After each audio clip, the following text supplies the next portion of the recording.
Olha a batida, a defesa terminou também em São Paulo. Fluminense se livra da ameaça de rebaixamento. O Furacão não teve a mesma sorte. O Furacão vai disputar a Série B e o Galo comemora a vitória no último jogo do campeonato, na rodada 38. Galo segue na Série A e vai disputar a Copa Sul-Americana. Fábio Júnior. Exato, Rogério. Como é que vocês caem pra Série B, cara?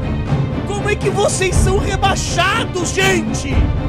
Não tinha como cair, mas nem que quisesse cair. Se quiser salário mínimo, 2 salários mínimos, pagando sócio, pegando um busão pra ir embora, ouvindo a gente agora, é você que vai ouvir chacota do Coxa Branca amanhã, é você que vai ouvir chacota do teu amigo do trabalho amanhã, no teu colégio amanhã.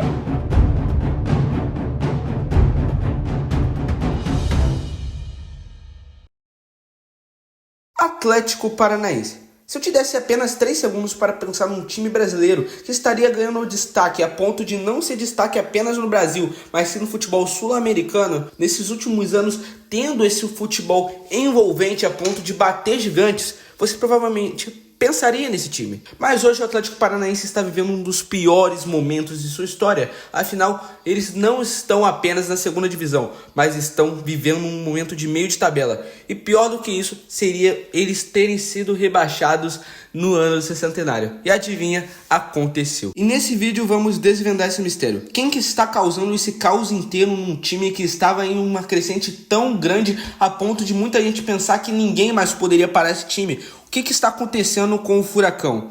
Eu quero que você entenda isso nesse vídeo. Essa história começa no dia 15 de dezembro de 2011, quando Mário Celso Petraglia assumiu o Atlético Paranaense. E era um momento crítico para o clube. Afinal, eles tinham acabado de ser rebaixados para a segunda divisão do Campeonato Brasileiro após 15 anos de permanência na Série A. E acabaram aquele Brasileirão na 17ª colocação. E essa primeira temporada do Petraglia comandando o Atlético Paranaense foi muito boa. Afinal, eles conseguiram o acesso para a primeira divisão novamente, terminando aquele Brasileirão Série B na 3ª colocação. E o Atlético Paranaense nos próximos anos foi conquistando cada vez mais o seu espaço no futebol brasileiro, em vários campeonatos, conseguindo ir até mesmo longe e até conquistando títulos. Tanto é que conseguiu a Copa do Brasil de 2019 e em 2018 conseguiu a Copa Sul-Americana, a primeira taça continental do Atlético Paranaense até então. Fora os títulos de Campeonato Paranaense, que já estavam se tornando algo para segundo até mesmo terceiro plano. Afinal, o Atlético já estava mirando para fora do país,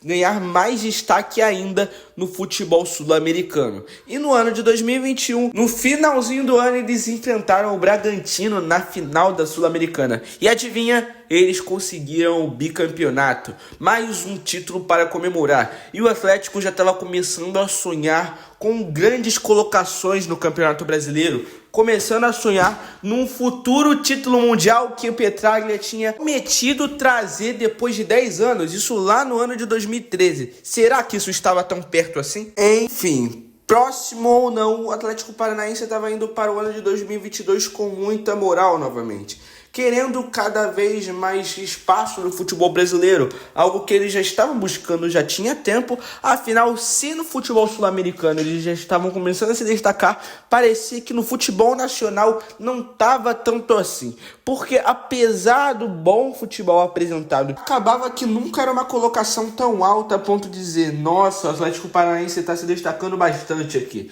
Na verdade não, eles quase nunca ficaram no G4, muito menos no G6. E o ano de 22 talvez tenha sido um dos mais importantes da história do Atlético Paranaense. Afinal, além de ter sido uma dessas exceções em que eles estiveram entre os 6 melhores clubes do futebol brasileiro no campeonato nacional, eles também chegaram na final da Conmebol Libertadores, o campeonato mais importante da América do Sul. Que, digamos, não foi nem a melhor final de Libertadores para se ver não, viu? Afinal, foi uma final bem pouco disputada. Afinal, a gente está falando de um time do Atlético Paranaense que, além de ter tido pouquíssimas chances durante a final, eles tiveram um jogador expulso ainda no primeiro tempo, que obviamente isso causou uma desvantagem absurda, e no final das contas acabou perdendo com o gol de Gabriel Barbosa, 1-0 Flamengo. E por mais que a temporada de 23 no Brasileirão tenha sido no meio da tabela, a torcida já estava mais ou menos com o Atlético Paranaense, porque apesar que não seja uma colocação tão surpreendente, o Atlético Paranaense precisava de mais segurança no campeonato nacional, coisa que não estava tendo já tinha tempo, e os torcedores só não tinham uma preocupação maior porque o Atlético Paranaense ia bem em outros campeonatos, algo que agora já iria deixar de ser normal. Até porque na Libertadores, que eles tinham se classificado por conta da colocação do último Brasileirão, eles acabaram caindo nas oitavas de final para um time bem fraco do Bolívar. Antes de falar da tragédia que foi o Brasileirão do Atlético Paranaense no ano de 2024, é bom relembrar primeiro o que foi a Sul-Americana desse time. Um time que já estava se destacando tanto, conseguiu cair muito de produção, a ponto de perder nas quartas de final da Sula para o Racing e ser eliminado ali mesmo, por um placar elástico de 4-1 no jogo de volta, um 4-2 no agregado. Ah, mas você achou que eu tinha esquecido, né? Não, eu não esqueci não. Antes disso tudo acontecer, antes do Brasileirão começar, ainda no Campeonato Paranaense, depois do Atlético Paranaense vencer o campeonato, Pablo, atacante do Atlético Paranaense na época, dá aquela provocada no torcedor do Coxa, depois de falar que existem certos times que foram rebaixados no ano do centenário. A zica que isso deu, hein? É brincadeira. Pablo, o que significa pra você conquistar esse título com a camisa do Atlético no ano do centenário e sendo um herói da final, marcando gol nos 2 jogos da decisão? Eu tô muito feliz.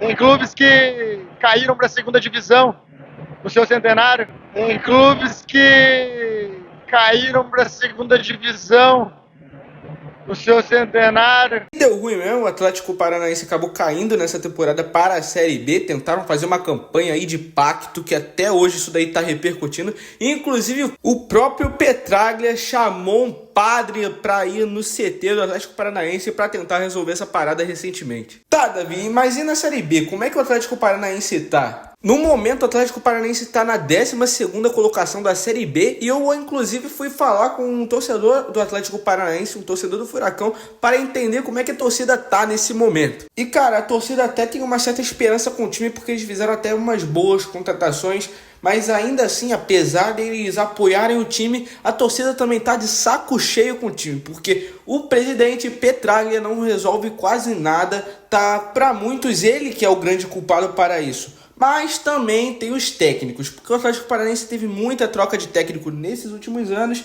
e isso está causando sim um grande problema dentro do clube para que isso aconteça hoje. Então, independente se você é torcedor do Atlético Paranaense ou não, você com certeza percebeu que isso é algo que envolveu muitos problemas no interno do clube.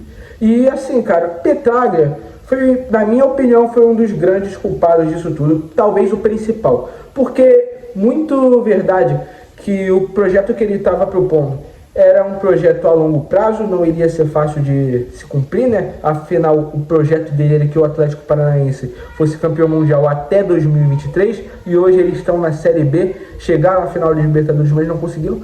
Mas, cara, vocês têm noção que para um time sair do topo que estava para virar um time de 12ª colocação de Série B, tem que ter um estrago muito avassalador no interno do clube? Na minha opinião, isso não é só culpa do Petraglia, não é só culpa dos treinadores, mas também dos jogadores que não se entregaram muito bem.